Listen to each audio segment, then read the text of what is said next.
Welcome to the UW Now live stream. Tonight, we're discussing what's at stake with changes to federal funding for UW research. Our panelists come from across campus. Dorota Grejner-Brzezinska is the UW's Vice Chancellor for Research, overseeing the entire campus research enterprise. Anjon Audhya is the Senior Associate Dean for Basic Research, Biotechnology, and Graduate Studies, responsible for the leadership and direct management of basic research and graduate studies in the School of Medicine and Public Health. Finally, Sterling Johnson is the Associate Director of the Wisconsin Alzheimer's Institute and Wisconsin Alzheimer's Disease Research Center. He will talk more specifically about how federal funding cuts might affect life-changing research. The conversation will be moderated by your host, Mike Knetter. Good evening, everyone, and thanks for joining us. Universities have been in the news a lot lately. I'm sure you've noticed that, and so much so in the news that we won't begin to address everything this evening. But we're certainly going to try to unpack the major changes afoot in research funding across the federal agencies such as NIH, NSF, Department of Energy, etc. There's a few different things we'd like to get our arms around. One of which is, why does the federal government fund research anyway? What's the history of that and the rationale for it? What are the component parts of federal research grants? What are the proposed changes and when might they take place? What kind of magnitude are we talking about as a share of, say, total university research expenditures, total university budgets? And how will individual labs and institutions like the University of Wisconsin adjust to this new world? So you've heard the introduction of our distinguished panelists, and we're going to begin this evening with Dorota Grejner-Brzezinska. She's the Vice Chancellor for Research at UW-Madison, as you heard, came to us a little less than a year ago from the Ohio State University. I think I've only said those words on this program one other time. Something slipped through the cracks and we allowed an alum of the Ohio State University on the show. But we are glad to have you as a Badger. I imagine it's been a kind of rough introduction to being the Vice Chancellor for Research with all that's going on, but we really appreciate you taking the time out to share with our alumni and friends a bit about what this really means and putting research in context. So thanks for being here. Thank you very much, Mike. And yes, I am a recovering Buckeye and a brand new Badger. So I'm enjoying every single minute of being at UW-Madison, and thank you for having me here today. Being a Vice Chancellor for Research and a scientist really obligates me to give you a little bit of a statistic to start with, just to put in perspective where the UW-Madison research enterprise stands against I would say, the rest of the country.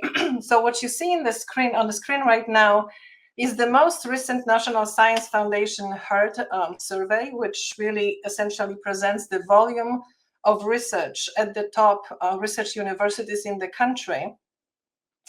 Just for your reference, 920 universities are being ranked, and UW-Madison, as you can see, is number 6. We actually moved 2 places up in the most recent ranking. And just between you and me, I want to tell you that our research enterprise is still growing, and this growth has been observed for the number of years now in the double digits. So I just want to call your attention that we are incredibly productive and impactful research university, number 6 in the country, with a huge national and international presence. And in my opinion, as a scientist, as a lead of research enterprise, we should be celebrating these accomplishments. And at the moment, our attention is in slightly different directions. As Mike pointed out, there are some recent events that are happening, which I'd like to really address today to explain to you why universities are really sponsored by federal government, what is the current situation, and how UW-Madison responds to it. Next slide, please. I just want to also emphasize that research, you've seen the numbers. This is, so I would call it an input to our great innovation machine. But what we are producing is not really only papers. We are producing phenomenal graduates who are going, taking jobs in Wisconsin and across the nation and across the world. But I also want to emphasize that university research has extremely important impact on the economy. And just a few examples that you see on the screen, UW-Madison, our affiliated organization and UW-related startup companies contribute $30.8 billion with a B per year to the Wisconsin economy. And this actually supports more than 232,000 jobs and produces $1 billion in state and local taxes per year. So this is a very significant contribution from a research institution. 400 plus is the number of startup companies that were stood up based on innovation created at UW-Madison. Excuse me. So we are not only producing the output which I just described, we are also standing up startups, we are licensing technologies and growing the economy, as I said earlier. We have about 150 million plus corporate investment in the university. One of our objectives really is to grow the corporate investment. We wanna expand our research collaboration with the businesses. The next number you see on the screen, 240 plus, are the industry connections which were created across campus. We are now the front door to campus for industry, and again, this number is growing. We, as I mentioned earlier, we are growing our research portfolio with industry. And just to give you an example of one of very important industries in the state of Wisconsin, biohealth, it actually generates $37+ billion, and to a large extent, based on NIH research, which we will talk about quite extensively today. And just to give you a sense of what federal government invests and what we get back, every single dollar of NIH funding across the country generated approximately $2.46 of economic activity. So it's really a great ROI. Now, a little bit of history to give you a perspective why federal government even sponsors research with the university. This really goes back to World War II. And shortly after World War II, the very famous report by Vannevar Bush, The Science, The Endless Frontier, published in 1945, presented to President Truman, really with the proposal of standing up National Research Foundation, which ended up being National Science Foundation 5 years later in 1950, when President Truman actually signed the act to stand up National Science Foundation with the objective of really sponsoring academic research across the entire spectrum of basic research. This was the only organization at that time which sponsored fundamental research, which is really curiosity-driven and creates innovation, which may not exactly immediately have an application. But if you look at the history of innovation, it may take 10 years or even 20 years before a phenomenal discovery driven purely by curiosity comes up to fruition. Now, what I want to emphasize that over the last 80 years, this partnership between federal government and academia have been very fruitful. Over the years, we also started collaboration with industry, and over the last dozen years, perhaps, maybe a little longer, it was very obvious that the most effective way for federal government and academia to work together is also to really emphasize and start working much closer with industry partners. So when I say at the bottom of this slide, we arrive at connected horizons, this really means that academia, industry, and government have realized that those collaborations are really the most effective. They really bring quick innovation, and the pace of innovation in these days is really, really fast. So in order for United States to continue being a leader, we really have to rely on those relationships. I also want to emphasize that we are celebrating this year 75 years of National Science Foundation, but at the same time, 100th anniversary of WRF and 25th anniversary of WISES. Those are our partners, close collaborations and supporters, and we also look into collaboration with Research Park, WAA, alumni, community partners, and policymakers. We are actually working very broadly with various stakeholders to move the innovation forward. Now, I mentioned we arrived at the changing landscape. What does that mean? Let me explain. So shortly after the war and for the next 20 years after that, United States government funded not only academic, but also industry research. But about around 1980, this started slowing down. So industry started picking up more of their own research. And as of now, the business in United States fund most of R&D. The ratio is 3-to-1 between industry and government funded research. And I want to emphasize something which maybe not many people know. 40% of basic or fundamental research in this country is also sponsored by industry. Now, one caveat I really want to emphasize: the basic research sponsored by industry is driven by application. And there is nothing wrong with this. And it's very much around the two sectors, pharmaceutical and IT or computation technologies. Government sponsors pretty much basic research across the board. So even though industry sponsors so much, it doesn't really replace the federal funding. So we really need to be mindful of this, that the only source for us to really develop across the board of basic sciences is really through the federal government.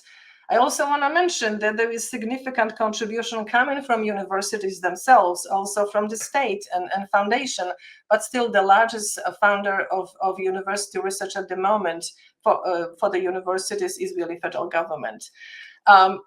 You've seen the news, you see the news, and you've seen them for quite some time. And we could see clearly, based on the statistics and also the technological outcomes, we have a very significant competitor now, China, or People's Republic of China.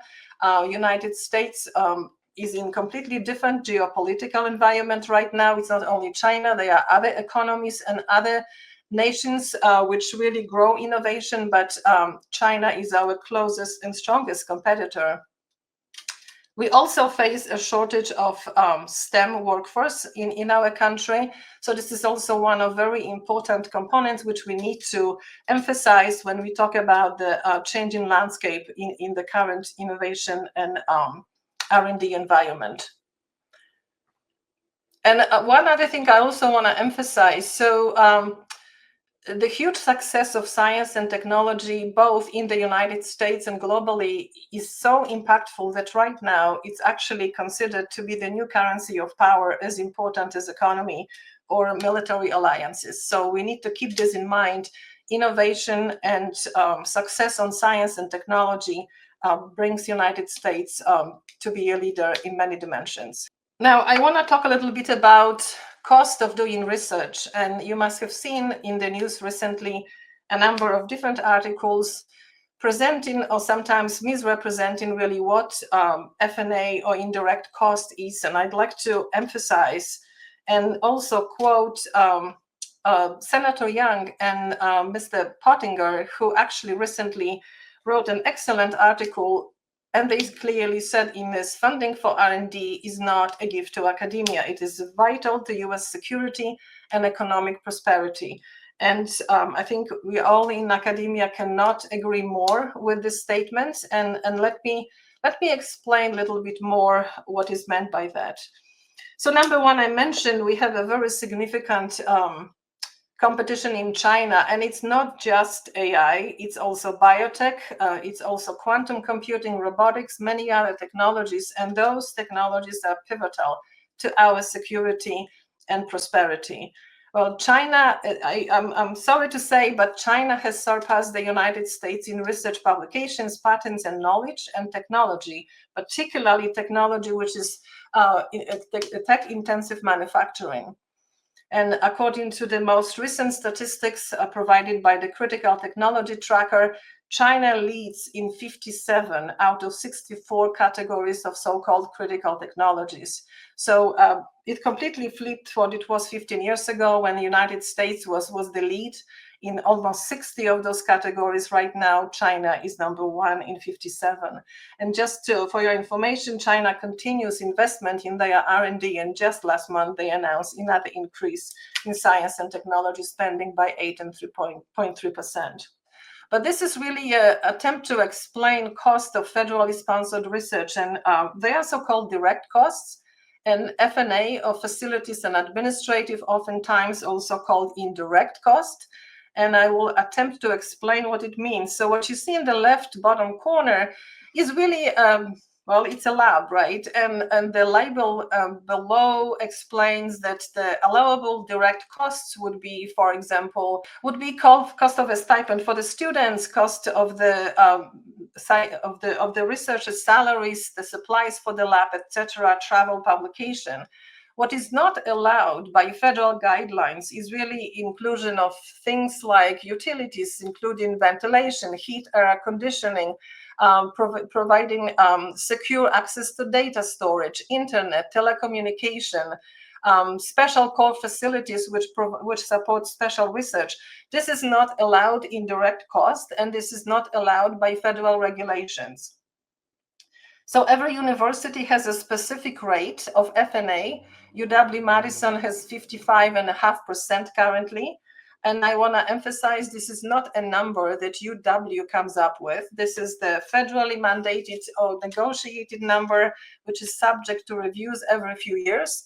And federal government comes up with this number, and the university then is allowed to charge this level of F&A. I want to also add one thing. This is composed of two numbers. 26.5% is the fixed rate for administrative cost, which hasn't changed over the last 25 years, even though federal regulation has significantly increased. So I just want to put this in perspective. Again, this is not a gift to the university. This is the real cost, which we need to recover. So what's at stake? My colleagues are going to give you a little bit more, but really, saving lives, innovation, solving society's most vexing problems is at stake if the F&A costs would be slashed, as recently proposed by NIH and most recently by Department of Energy, to a cap at 15%. It's not going to cover the cost of doing research. So at stake is US innovation, competitiveness, leading edge, and of course, growing workforce is in the key sectors. If we cannot do research and train advanced workforce, we are losing edge. We also jeopardizing economic growth and national security. And I think I'm going to stop here and let my colleagues speak. I can answer more questions later. Fantastic. Well, thank you, Dorota, for setting the stage so well for our additional speakers this evening. And next, we're going to go to Anjon Audhya, Senior Associate Dean for Basic Research, Biotechnology, and Graduate Studies. And of course, basic research is a term that the layman might misinterpret. What we mean by basic research is research that's very foundational to core elements of science. It may not have immediate application commercially, and therefore is something that's probably only going to be done by universities, not in industry labs where there's a profit motive. But I'll let you explain more about what you do, John, and tell us how you see these issues on the ground at the School of Medicine and Public Health. Super. Thanks so much, Mike. And I think Dorota really set this up incredibly well. She has really explained how our university works and how we're reliant on both direct and indirect costs from the federal government to sustain our research enterprise. I'm going to then now focus on the School of Medicine and Public Health a little bit. So overall, our mission is really to innovate, collaborate, and contribute to the fundamental discovery that's necessary to advance knowledge, teach and mentor learners, and translate the discoveries to promote health in Wisconsin and beyond. This is a mission that we hold really near and dear to the heart, with a vision to ultimately develop and expand and support research programs to accelerate that innovation and discovery, enhance the translation of research outcomes, and then also train the next generation of scientists. I think academic biomedical research is really the foundation for workforce development for many of the other biohealth industries across the state of Wisconsin. I like to show this slide. This zooms in on two cells. I actually like this slide the most because I actually took it in my own research lab, but it really illustrates what we can do zooming in on individual membranes within a cell and understand how those membranes contribute to cellular function. That's the focus of my own laboratory. And that's actually that basic research that we've done for a number of years has now led us to try to intervene in a particular form of neurodegenerative disease. That fundamental basic science is what is going to enable us to come up with a translational approach to come up with a cure, hopefully, for one of these diseases. So in the School of Medicine and Public Health, we've had just an enormous amount of growth over the last several years, approximately $30 million worth of annual new growth in research funding. In total, we actually have expenditures just over the last fiscal year of over $1 billion. For this amount of money that's seen here, just shy of 500 million, more than 50% of that comes from our federal funding. And so our researchers that we recruit to the School of Medicine and Public Health really rely heavily on the investment the federal government makes in the research enterprise. This is true of every single academic institution that's really leading a strong research program. One of the main areas of growth has actually been in our clinical trials, and much of this is industry sponsored, but also investigator initiated studies that compete at the federal level for funding. We've had enormous growth over the last several years, $4 million annually. That amounts to over 150 new clinical trials every year. These clinical trials are the centerpiece for our ability to test out really rigorously validated approaches that have been done in the laboratory using different model systems to now try to bring those discoveries to the clinical enterprise. And it's these clinical trials that are really transforming our healthcare system.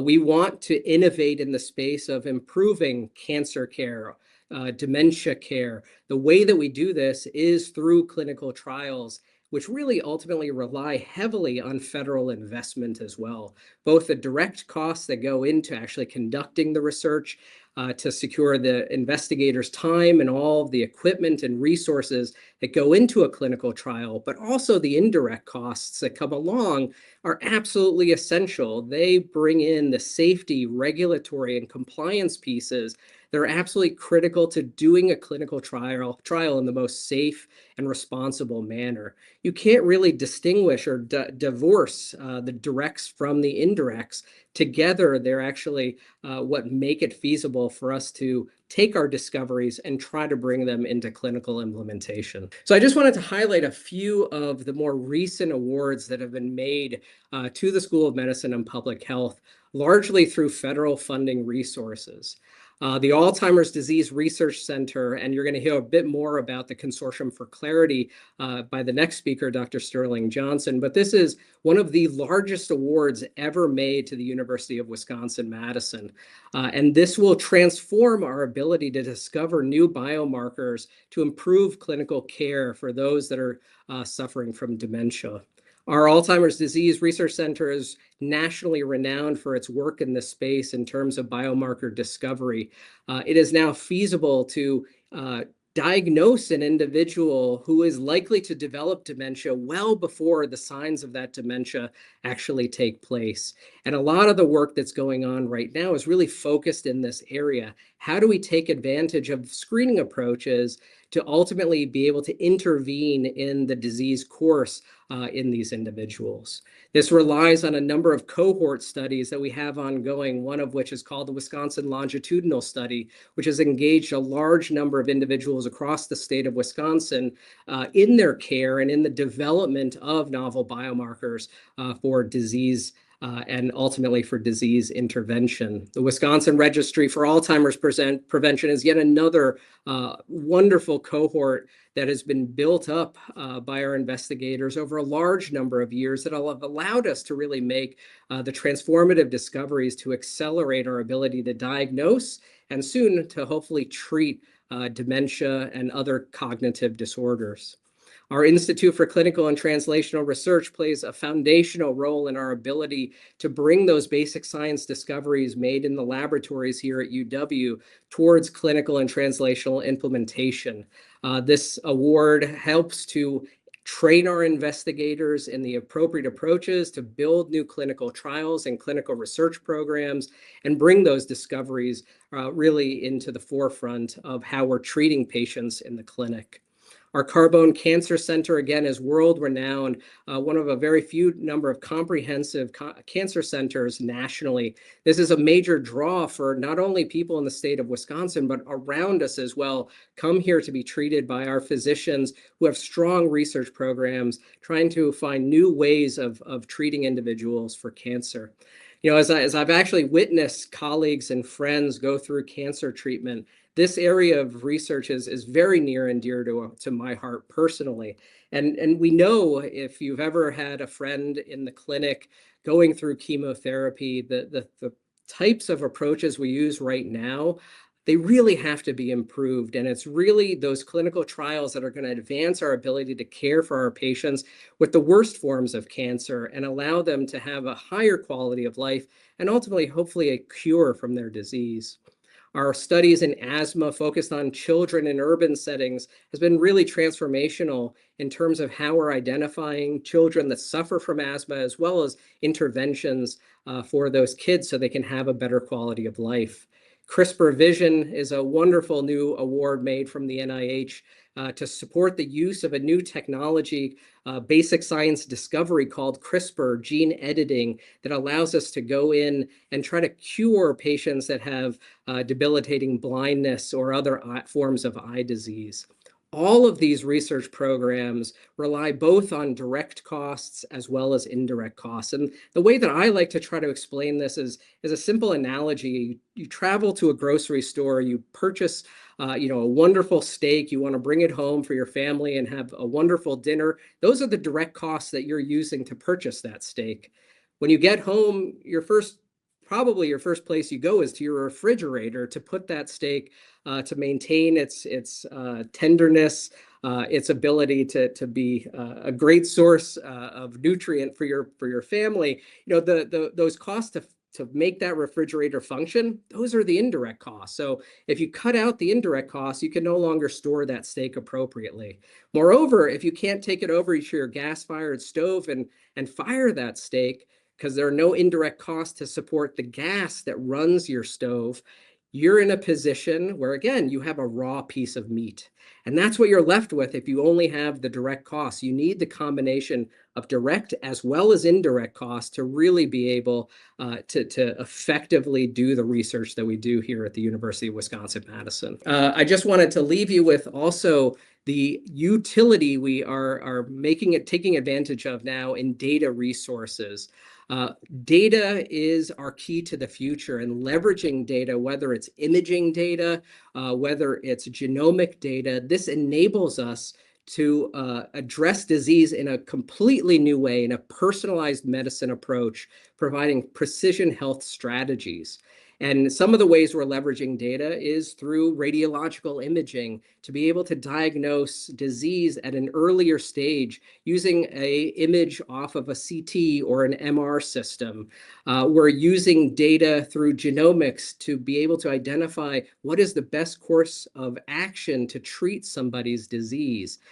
That we're using data through the electronic medical records to be able to identify patients where we can intervene in disease before it's having a really debilitating effect on a person's quality of life. All of these areas and the utility of data has really grown by leaps and bounds. And we've just recently been awarded what's called the BioHealth Technology Hub Award through the Economic Development Association and the federal government. These dollars are being invested to build new data infrastructure to enable us to identify and then hopefully intervene in the disease of people around the entire state of Wisconsin. With that, I think that's my last slide. I'd like to transition over to our next speaker, who will tell you more about the Alzheimer's program we have here at UW-Madison. Terrific. Thanks, John. That did a great job of building on what we already heard from Dorota. And as you alluded, next we've got Sterling Johnson, whose work in the field of Alzheimer's and dementia research is both outstanding and much needed. He's going to tell us about what it would mean for some of his work to slow down or stop when we may be on the precipice of some breakthroughs. So without further ado, Sterling Johnson. Thank you, Mike. It's a real pleasure to be here tonight with you all. I want to talk about Alzheimer's disease, which is a progressive disease. It's one of the chronic diseases. It's a leading cause of death. It's the 7th leading cause of death. And we've made extraordinary gains in the last few years. I just want to do some perspective taking here just for a minute. Right now, there's 2 FDA-approved therapies that actually remove the amyloid plaques that are one of the major culprits of Alzheimer's disease. And they slow down the cognitive decline that we would typically see with this disease. And the exciting thing is that there's better therapies that are being tested in the pipeline. One of these studies is a prevention study that the results were just published about a month ago. This was NIH-funded, and it showed that the long-term therapy with one of these experimental drugs reduced the risk of converting to symptoms by over 50%. And this is extraordinary. There's other large prevention studies underway. Many of these are NIH-funded. There's diagnostic tests that are accurate in people who have symptoms, presumably due to Alzheimer's, and these tests can say whether the plaques and tangles are present in the brain. And as Dr. Audhya mentioned earlier, these tests work in people who do not have symptoms. This means that we can indeed identify Alzheimer's disease prior to the devastating dementia stage of this disease and really treat it when we can do something about it before it causes neurodegeneration in the brain. There's blood tests that are almost as accurate as the imaging tests. They're much less expensive, and they're going to be scalable across the world. And that means that these blood tests will be available for widespread screening for Alzheimer's disease when such screening is needed. Some of these blood tests have been validated and used extensively here in Wisconsin, and we've helped bring confidence to our whole field that these blood tests will work. Well, how did we get to this really optimistic, successful time in the history of Alzheimer's disease? A lot of this has come from NIH-funded Alzheimer's centers. These centers are all across the country. There's 35 of them. There's one here. We got our center in 2009. These centers form the backbone of our capacity to respond to the problem of Alzheimer's disease. And one example of all this is what I think is the modern era for Alzheimer's disease. In 2004, at one of these Alzheimer's centers in Pittsburgh, because there were brain donors who had donated their brain, there was tissue available.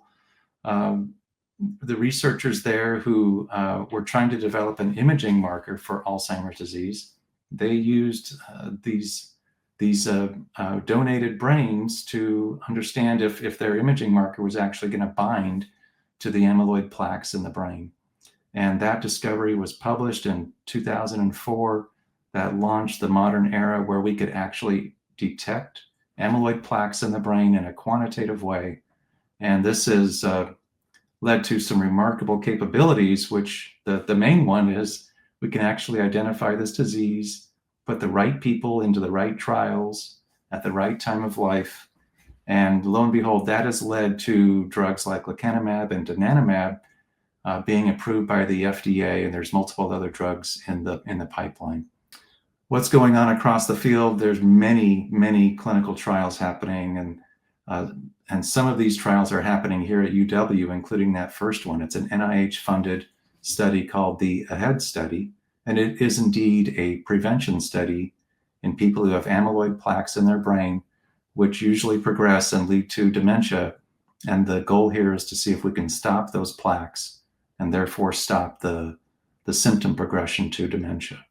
There's other prevention studies. One's happening in South America that's funded by NIH, and a kindred down there in Colombia that has a genetic mutation There's all kinds of studies happening in Down syndrome. There's industry studies from Lilly and Roche and other studies from NIH that are NIH sponsored with doing looking at repurposed drugs that may help in Alzheimer's disease. There's several observational studies that the NIH is funding. And why would we want to study the natural history of the disease? We really want to study the pre-symptomatic time frame. We want to know about risk factors, resilience factors, how to detect this disease, how fast does it change over time. The NIH is funding biomarker discovery, which is one of the major goals of the Clarity study that Dean Audhya mentioned. They're funding drug discovery, and they're funding more basic science. So this is all happening with NIH funding. This is work that industry could not do and really could not support the kind of portfolio that's needed to respond to this need. But imagine what could be possible if this success continues, and if some of these prevention trials work. We would then want to implement widespread screening with blood tests in the routine clinical exams, and we'd want to refer people to a prevention therapy to remove those plaques prior to when symptoms start developing. And that is really where I think we'll be able to have a tremendous impact. And I don't think this is a pipe dream. I think this is absolutely possible with the data that we're seeing now. Well, what's happening to NIH-funded Alzheimer's research? The majority of the NIH Alzheimer's portfolio is intact, but there are institutions that you're seeing in the news that are losing or at risk of losing their NIH grants in the field of Alzheimer's disease. There's the place where we're really seeing cuts are in NIH-funded studies that are supporting scientists from underrepresented groups, or where they're studying populations that are non-mainstream populations. There's cuts to training grants that are training the future generation of scientists. We will say that the main components of the Wisconsin Alzheimer's research program, they're intact and they're continuing. We're all on edge though, and there's worry and doubt, not just in the workforce, but there's confusion among research participants wondering if we're going to stay with them, stay in the communities, and support them in their journey through this disease and find solutions that work for their communities. I just want to say how much progress in this field has been made, largely due to the NIH funding and the groundwork and the infrastructure that the NIH funding has provided and the workforce that the NIH infrastructure has provided. The centers are indeed the backbone of all of this. If funding were to be cut or frozen, the pace of discovery would slow down, the workforce would take a hit, the number of people with Alzheimer's would increase, and our patients, they don't have the luxury of time to absorb all of these delays and disruptions. And certainly the cost of Alzheimer's disease, which is $360 billion annually to our nation, that cost would not go down unless we continue the course and continue the funding and the discoveries that are going to save lives. And with that, I will stop there and turn it back over to Mike. Well, thank you, Sterling. That was taking us towards some things that we've been hearing from our audience, which is how do we take this down to something very practical and tangible that people can relate to. I want to thank our audience members. There's a lot of really great questions coming in the live chat feature tonight, and we'll try to get to as many as we can, but I just want to give a shout out to Lou Holland and Todd Olson, Gary Wentz, Steve Goldstein. There's some regular viewers chiming in, and at the risk of leaving anyone out, William Schmidt's with us very regularly on this show as well. You know, it's interesting to me, the public, it's well documented, has lost some confidence in higher education as an institution. It's also lost confidence in virtually every other institution in America at the same time. We've maybe fallen a bit more, but our position is still better than, you know, many institutions.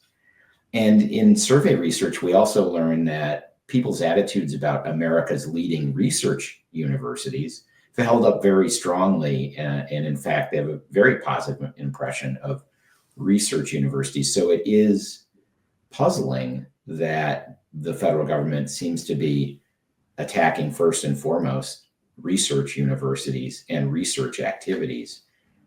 Would anyone like to tell me what we think the reasoning is behind that? Do we know? Are we trying to save federal dollars? Is someone unhappy with how those dollars have been allocated across activities, and who makes those decisions? Do people think the ability to fund this work can be shifted to some other source?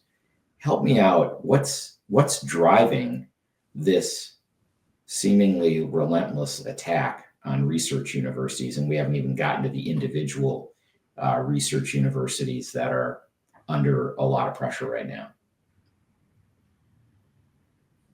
Dorota, can we start with you? I mean, why would anyone attack? No, I'm not going to say the Ohio State University again. But. Well, I don't think I have an answer, to be perfectly honest. I spent my entire career in academia, and I have only, I've seen very positive outcomes from education, from outreach, from licensing, innovation disclosure, from translating our innovation to applications, to standing up new startup companies, to working with industry. The only reason I could potentially fathom is a complete lack of understanding what it means. That's why we are really, what particularly indirect cost is, or F&A, right? Because this is being attacked, and at least two agencies decided that they want to go with 15% indirect. And I think John has given us really nice example. This is all connected, the direct cost and indirect cost. You cannot do research at the current volume, the quality and pace that we have been performing now for decades, if we are not given this funding. Now, I want to also make a disclaimer. There is a bit of truth in the universities may need to, and we are aware of this. We may want to need to be a little bit more streamlined, a little bit more agile, right? We are aware of this, and we have started internal discussions, not just discussions, we started really making changes within the university to respond to desire to, like I said, to be more aligned, more streamlined and agile. But cutting research dollars is going to only slow down innovation. And I think Stelling can speak to this. The cost of Alzheimer patients, it's much higher, multiple fold higher than the cost of research, right? You can probably speak to this a little bit more. Yeah, absolutely. That price tag I mentioned, $360 billion, is what it costs our nation. And the NIH investment in Alzheimer's is about $3 billion annually. And so that's what, less than 1% of what it costs. That's the investment. And it's paying off. We're going to be able to do something incredibly important with that $3 billion across, which is distributed across the country. And Sterling, when you give the number $360 billion in cost, does that count the human suffering? Is that factored into this estimate, or are we talking about healthcare costs? That's healthcare costs, the caregiving costs, the uncompensated caregiving, and all of those hidden costs. Those are harder to put a number, but the Alzheimer's Association puts that number also somewhere north of $300 billion a year. Yeah, I'm sure lawyers would put a number to that if they had to. Yep, in a court case. But I think one thing I'd just like to add is I think at the same time that we're facing these challenges, we have to be able to get into our communities and really explain the value proposition. I think we are doing an incredible job maybe locally, but I think for us as investigators going out to all 72 counties in the state of Wisconsin would be really beneficial. We've seen the benefits of this. Our Wisconsin Partnership Program, which is a wonderful resource of new research funding that's been invested through the Blue Cross Blue Shield endowment. This is an area where we've sent out people throughout the entire state explaining what our grant programs are able to do, how they engage with our community researchers. And it's been eye-opening. And the number of new applications now we're seeing from all 72 counties is dramatically increased. So I think, as well as doing the work we're trying to do to explain how important these indirect costs are, we should similarly be out there in the community showing what the return on investment that we've actually been able to accomplish with the research funding that has come from the federal government, because it's been phenomenal. And if I just may add a little bit different twist to this conversation, because just as of last Friday, two, in my opinion, completely opposite things happened. Department of Energy came up with a memo sent to just about anyone that they are capping their indirect costs at 15%. And at the same time, there was a release of the new report, which is actually spearheaded by Senator Young of Indiana. And it's really a plan how we really must invest in biotechnology in the United States. And it proposes a beautiful research program, which includes universities and industry and national labs. And essentially, a huge portion of these recommendations is what, for example, UW is doing now for the Department of Energy. So there's a complete opposite sides of spectrum of what happened on the same day from the same government. So I think there is a lot of miscommunication and misunderstandings as well. But I want to really praise Senator Young, who is one of those who was behind the CHIPS and Science Act, and now he's very strongly advocating for how we need to respond to competition from China in many areas of biotech, including biomedical research, which we excel in. So I just want to press a little bit harder into the issue of, if we were getting 100% on the direct costs, right, that's the amount of the grant, and then 55% indirect, and now that's going down to 15%. So we're going from $155 to $115. That's a significant reduction. Does it make sense to just haircut everything by that amount of the indirect costs, or should the government be giving fewer grants? I would imagine they prioritize these grants in how impactful they're going to be. And we've had some questions about, how efficient is this whole endeavor, and could it be more efficient? Number one, would you just haircut everything, or maybe fund a smaller number of projects at a higher level? And then secondly, where would other monies potentially come from? Could universities reallocate to keep the research mission stronger, maybe not as strong as it was at the 55% indirects? And what's the ability to do that, or to find new funding sources like philanthropy or war funding, et cetera? I can maybe say something there. I think Dorota mentioned earlier that there's an interconnectedness between the federal government and research universities. We are the R&D wing of the national response to the scientific problems that plague our time. Diseases, energy, research universities supply that level of knowledge and R&D to bring that capacity. So it doesn't make sense to remove the investment there. The instruments, especially for human subjects research, which is what I know, the instruments that we need to be able to use for imaging, for doing these kinds of tests, they're extraordinary. The kind of expertise you want to have on hand, the medical facilities you want to have on hand when you're doing interventional research, that it costs money, and there's direct costs, and then there's also the facilities costs that are important here. I think one of the important things to keep in mind is you really can't unentangle direct and indirect costs. So just as an example, the work we're doing leveraging artificial intelligence and machine learning to really be able to develop new biomarkers of disease, whether that's using genomic data, whether that's using imaging data, that data center that's doing that work has an enormous energy cost.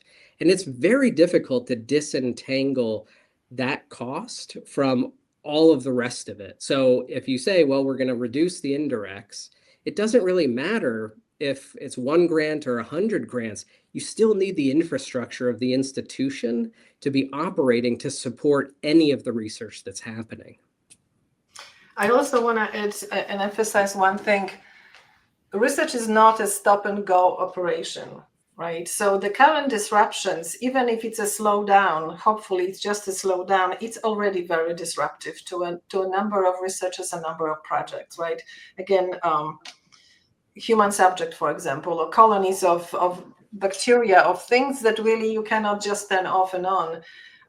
We need to keep this in mind. And as far as the other sources of funding goes, yes, there is right now increased interest in philanthropy. So probably individual philanthropy will start playing a bigger role, but by no means it will be able to replace the federal funding.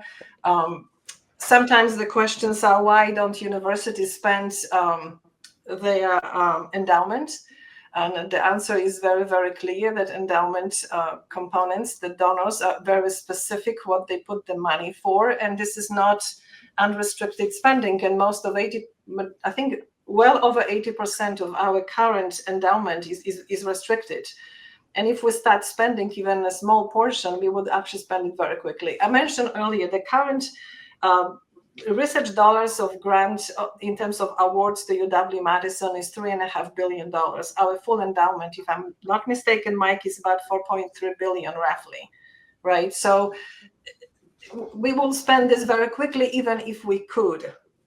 And I also want to emphasize one other thing. Federal organizations like Department of Energy, for example, required very significant contribution from the university. So we have a significant cost share on the dollars received for federal government. I want to, again, I'm sorry for bringing numbers, but I want to be very specific. 31% of our research portfolio is covered by university funding. 31%, 47% is federal funding. So we, the University of Wisconsin-Madison, are the second largest founder of our own research.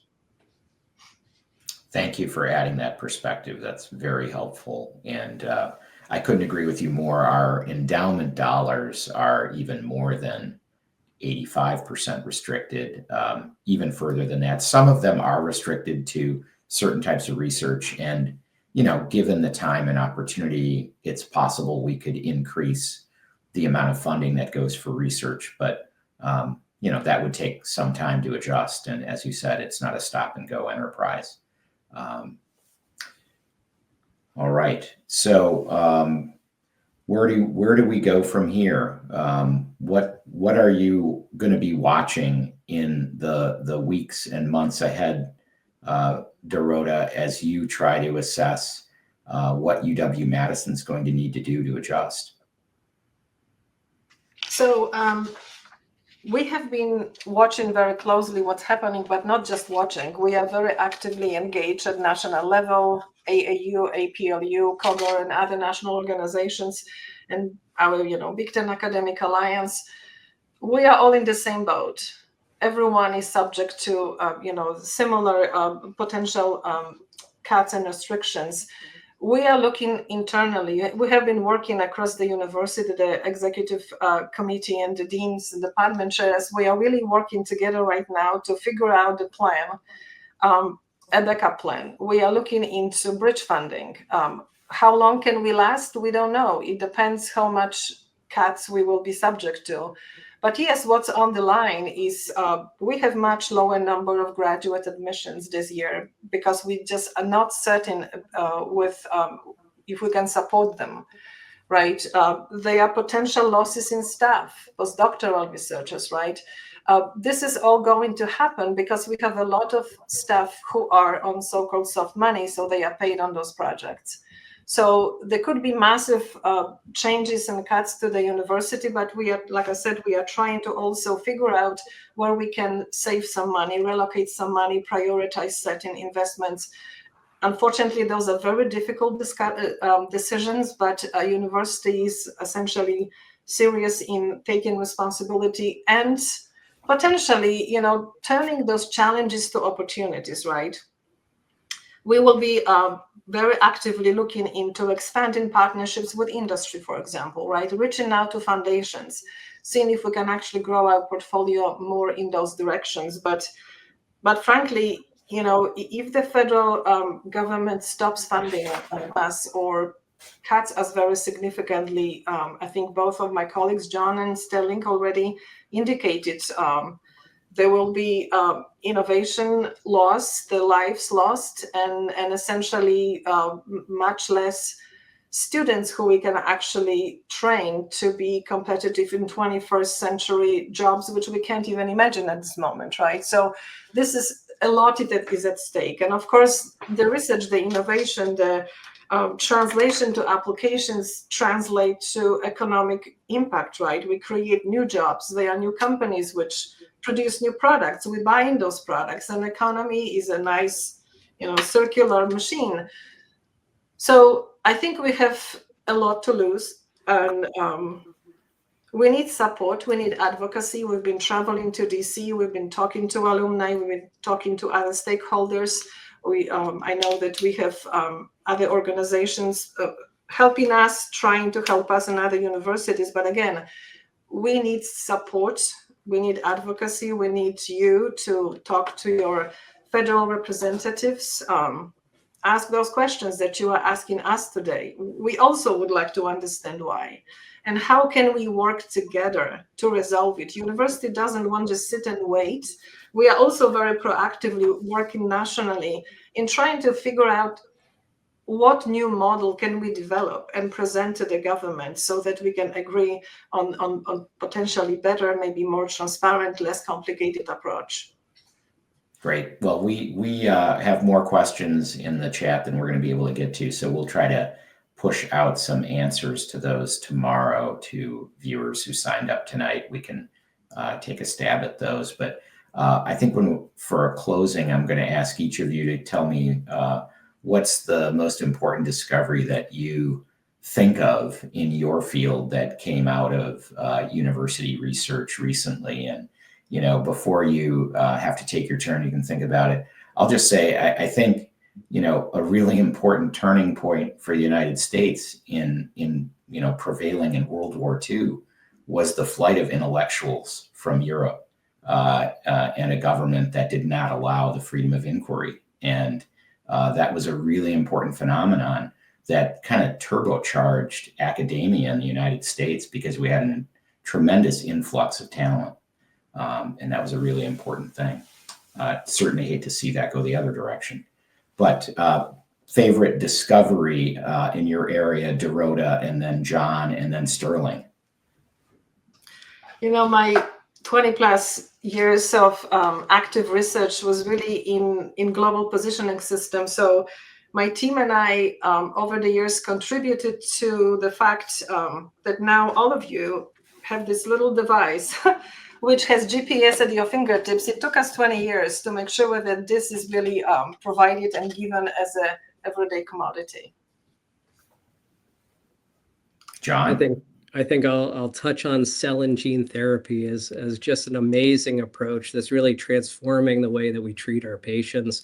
We're taking advantage in my own laboratory of a gene therapy approach to try to intervene in a disease called hereditary spastic paraplegia. And our initial data are incredibly convincing that we should be moving our work towards a clinical trial. I think we have an enormous opportunity in that space to really have an enormous impact on disease. And Sterling? I think I'll go to one I alluded to earlier. It's the feat of the combination of chemistry and imaging physics that allows us to inject a drug into your arm, and it goes into the brain, goes through the blood-brain barrier and binds to these amyloid plaques and emits a signal so that the imaging camera can pick up that signal and detect the precise location in the brain where that signal came from. That's the kind of imaging we can do. And with that, here at UW, we have made the discovery with that technology that Alzheimer's disease begins 20 years before the symptoms. And not only that, we've been able to characterize its rate of change on an annual basis, and then with that, understand when the disease is onset in a particular individual. So person level type of medicine approach is now possible with these kinds of tools. Great. Well, thank you all for sharing those thoughts about impact, and thank you all for joining us tonight. Very informative program. I also want to thank our audience for the many great questions, and as I noted, we'll try to get some answers drafted to those and pushed back out to people. Might have our experts just review them quickly for accuracy and touching up, if you wouldn't mind. But thanks for joining us tonight on the program. I think I'll close by amplifying something Dorota started with, maybe expanding on it a bit. But I'd say most economists certainly would agree that the combination of a commitment to free trade and to funding America's world-leading research universities are really the main drivers of the creation and dominance of the U.S. technology sector. And that sector is certainly the foundation of American economic and military leadership in the world today. And maybe there's a better way to do these things. Maybe there's a way to get to even freer trade through the threat of tariffs. And maybe there's a way to reshape university research that will make it more effective. But I think this is a very serious moment, and there's a lot at risk. And I hope that we can maintain our world leadership in that critical area. We'll be back again middle of next month with another program yet to be determined. But thanks for joining us this evening, and on Wisconsin.